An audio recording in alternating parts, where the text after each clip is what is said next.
Selamat datang di channel Belajar IPS Seru. Di sini, belajar IPS jadi mudah dan betah. Sekarang, kita akan membahas materi tentang pasar bebas. Secara umum, pasar bisa diartikan sebagai tempat bertemunya penjual dan pembeli untuk melakukan transaksi perdagangan. Sementara dalam ilmu ekonomi, pasar adalah sarana bertemunya permintaan dan penawaran, yang artinya tidak mengharuskan penjual atau pembeli untuk saling bertemu. Dalam kehidupan sehari-hari, pasti kalian telah mengenal pasar tradisional dan pasar modern. Sekarang, apa itu pasar bebas? Pasar bebas atau dikenal juga dengan perdagangan bebas adalah kebijakan di mana pemerintah tidak melakukan diskriminasi atau pembedaan terhadap kegiatan ekspor dan impor. Kebijakan perdagangan bebas umumnya memprioritaskan hal-hal berikut ini. Pertama, perdagangan barang tanpa pajak termasuk tarif atau hambatan perdagangan lainnya. Kedua, perdagangan jasa tanpa pajak atau hambatan perdagangan lainnya. Ketiga, akses ke pasar yang tidak diatur. Keempat, akses informasi ke pasar yang tidak diatur. Di dunia ini, setidaknya ada 5 organisasi atau badan pengelola pasar bebas. Lalu, apa saja organisasi atau badan pengelola pasar bebas di dunia? Organisasi atau pengelola pasar bebas di dunia antara lain adalah Masyarakat Ekonomi ASEAN atau MEA, ASEAN Free Trade Area atau AFTA, Asia Pacific Economic Corporation atau APEC, Masyarakat Ekonomi Eropa atau Uni Eropa, dan World Trade Organization atau WTO. Mari kita bahas satu persatu. Pertama, Masyarakat Ekonomi ASEAN atau MEA. Masyarakat Ekonomi ASEAN adalah bentuk integrasi ekonomi ASEAN. Artinya, semua negara-negara yang ada di kawasan Asia Tenggara atau ASEAN menerapkan sistem perdagangan bebas.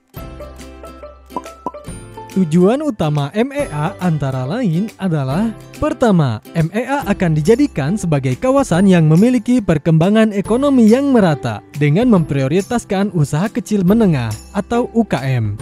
Kedua, MEA akan dibentuk sebagai kawasan ekonomi dengan tingkat kompetisi yang tinggi. Ketiga, MEA sebagai pasar tunggal dan basis produksi internasional. Dan yang keempat, MEA akan diintegrasikan secara penuh terhadap perekonomian global. Adapun anggota MEA adalah 10 negara yang terletak di kawasan ASEAN. Yang kedua, ASEAN Free Trade Area atau AFTA. ASEAN Free Trade atau AFTA merupakan wujud dari kesepakatan negara-negara ASEAN untuk membentuk suatu kawasan perdagangan bebas. Tujuan utama AFTA antara lain adalah: yang pertama, menjadikan kawasan ASEAN sebagai tempat produksi yang kompetitif sehingga produk ASEAN memiliki daya saing yang kuat di pasar global. Yang kedua, menarik lebih banyak investasi asing atau foreign direct investment. Yang ketiga, meningkatkan perdagangan antar negara anggota ASEAN. Yang ketiga, Asia Pacific Economic Corporation atau APEC. APEC adalah forum kerjasama antara 21 negara di lingkar Samudra Pasifik yang berdiri sejak tahun 1989. Berdirinya organisasi APEC dilatar belakangi akibat runtuhnya Uni Soviet dengan sistem ekonomi komunis dan Eropa Timur yang berubah menjadi sistem ekonomi liberal dan bebas. Tujuan utama APEC antara lain adalah: 1. Meningkatkan kesejahteraan dan pertumbuhan ekonomi di kawasan Asia Pasifik dan meningkatkan kerjasama ekonomi melalui peningkatan volume perdagangan dan investasi. 2. Memperjuangkan kepentingan ekonomi di kawasan Asia Pasifik. 3. Tempat usaha negara maju untuk membantu negara berkembang. 4. Meningkatkan perdagangan dan investasi antar anggota. 5. Menjalankan kebijakan ekonomi secara sehat dengan tingkat inflasi yang rendah. 6. Mengurangi dan mengatasi sengketa ekonomi perdagangan. Yang keempat, Masyarakat Ekonomi Eropa atau Uni Eropa. Pembentukan Uni Eropa dilatar belakangi oleh kondisi ekonomi dan politik negara-negara Eropa pasca Perang Dunia yang mengalami perpecahan dan kekacauan.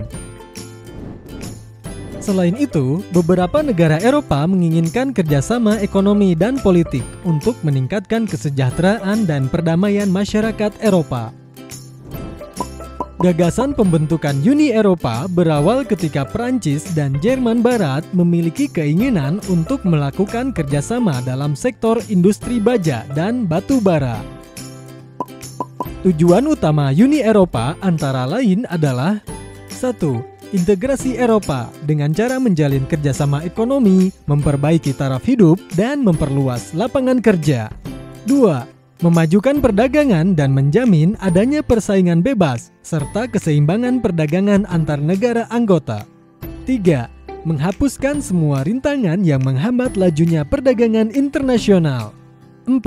Meluaskan hubungan dengan negara-negara selain anggota Uni Eropa. Dan organisasi yang terakhir, yang kelima, adalah World Trade Organization atau WTO. WTO sebagai organisasi perdagangan dunia merupakan satu-satunya badan internasional yang mengatur masalah perdagangan antar negara.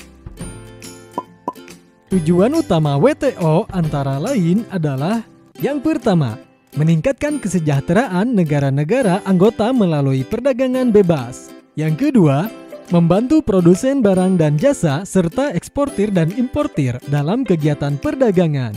Yang ketiga, mendorong lebih terbukanya perdagangan dunia. Yang keempat, menciptakan rangkaian dan aturan prinsip guna mengatur perdagangan internasional.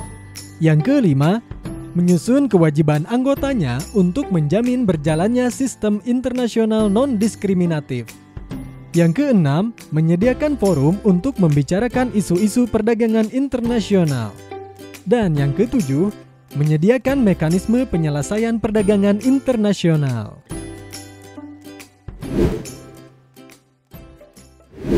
Terima kasih sudah menonton video ini.